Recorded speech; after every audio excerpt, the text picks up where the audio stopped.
Hi, I'm Blake Repine, and welcome to Strategy, Leadership, and Impact.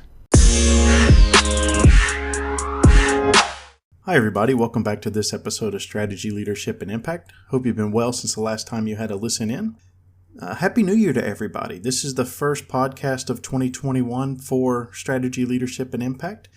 And looking back on the last year, I managed to get a podcast episode out about once every 2 weeks. And for 2021, one of my goals is to increase that to about every week to week and a half. And of course, sharing more content, more ideas, more things just to get you thinking about your own life, your own career, whatever it is you want to achieve and how to achieve. Just to give you a quick update on my second book, still in the writing process. I've kind of put it on the same timeline as my book I published last year, Soldier to Executive. I'm looking at having the final finished product somewhere around May or June of this year. So far, so good. It's just getting there, making sure I stay on track. And I've put a couple things in place really to make me accountable to make sure that I am reaching those goals. Anyway, that's enough about me and where I'm up to. I'll just get on into this episode's topic. This episode, what I really want to talk about is dealing with imposter syndrome. This topic has come up a couple times in various conversations, particularly recently with different people. So looking at imposter syndrome, what is imposter syndrome? It's basically when someone doubts their skills, doubts their talents or their accomplishments based on what they've achieved, and they have this persistent fear, this internalized fear of being exposed as a fraud. This phenomenon, I guess, was first identified back in 1978 by two psychologists, Pauline Clance and Suzanne Imes. And they published a research paper titled The Imposter Phenomenon in High-Achieving Women, Dynamics and Therapeutic Intervention. Moving on from that, in 2011, an article that was in the International Journal of Behavioral Science found that more than 70% of people experience imposter syndrome at some point in their career. So it's quite common. A lot more common than I actually thought it was whenever I started reading through some of the research. Again, it's come up in various conversations and topics, and a lot of people have either made comments that kind of lead to the fact that they have experienced imposter syndrome or are experiencing imposter syndrome, or they've actually mentioned imposter syndrome directly. A lot of people that feel this way, they can see their success as luck, and it's not necessarily due to putting forth an effort or going through some sort of career development and actually taking them to where it is they want to be. And because of this, it can lead to other issues such as anxiety and stress and depression. Imposter syndrome actually tends to be higher in women than in men. I couldn't really find a lot of literature in research that points to why women feel this way more than men. It's just one of those things. And the percentages of women versus men is just higher than men. It's not like a 5-to-1 ratio or something like that. It's like a 3-to-4 ratio, I guess, if you want to look at it like that. And it's not always necessarily work related either. It can be found in personal relationships as well. They typically manifest itself in that someone will feel as if they don't live up to the expectations of their partner without any real evidence. This is where for some reason you just kind of doubt or you have doubts that your partner really feels like you're, I guess, living up to the expectations that they have of you. And you build this thing in your mind and that you're not living up to those expectations. So chances are your partner may not be happy with you, or you think your partner isn't happy with you whenever they actually are, and they do feel like you're meeting or exceeding those expectations that you have for each other.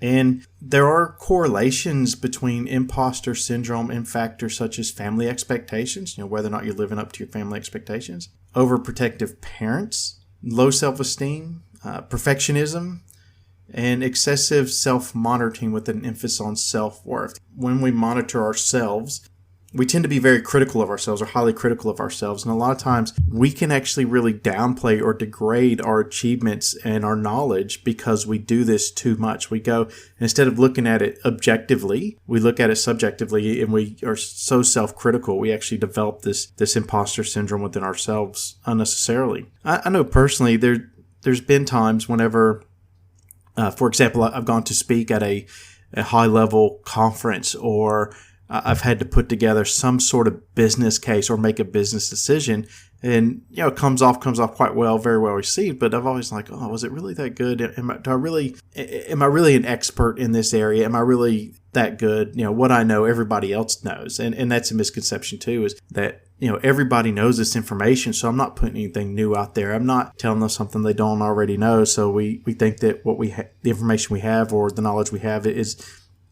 irrelevant or worthless, and that's not the case. So not everybody knows what we know, and sometimes how we apply the information that we know is what actually makes us successful, but we don't see it like that. So now that we know what imposter syndrome is and kind of how it manifests itself and what it looks like, how do we overcome imposter syndrome?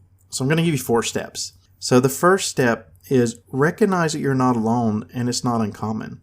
I guess first, recognize that you're not alone and recognize what imposter syndrome is, but that it's not uncommon. It's not rare. 7 out of 10 people, 70%, will experience imposter syndrome.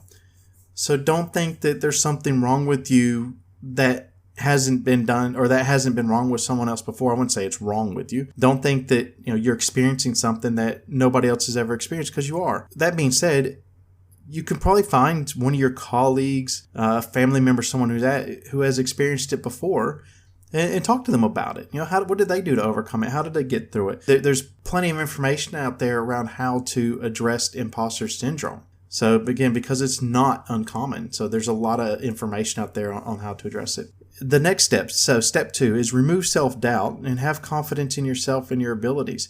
Now, whenever we really start questioning our abilities, and we start questioning them in a very critical manner, not in a manner in which we want to improve those abilities, but in a very critical manner to, again, degrade or devalue what it is we're doing, that actually feeds that imposter syndrome.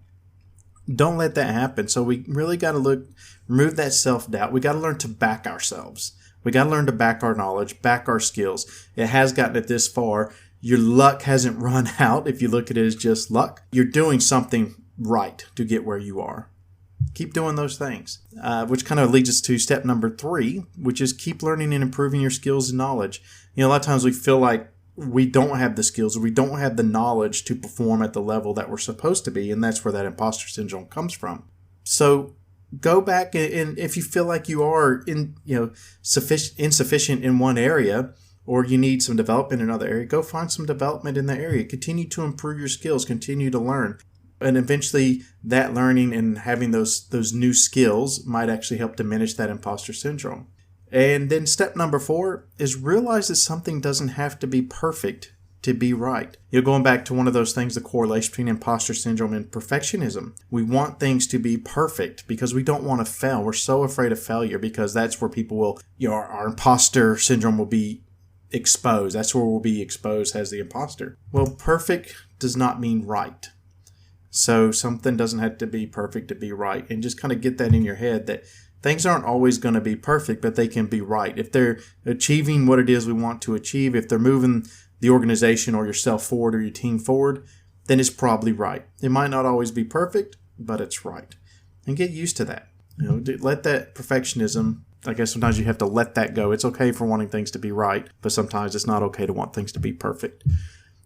Anyway, I'd really like to hear your thoughts or experiences that you've had around this syndrome, imposter syndrome. What have you experienced with it?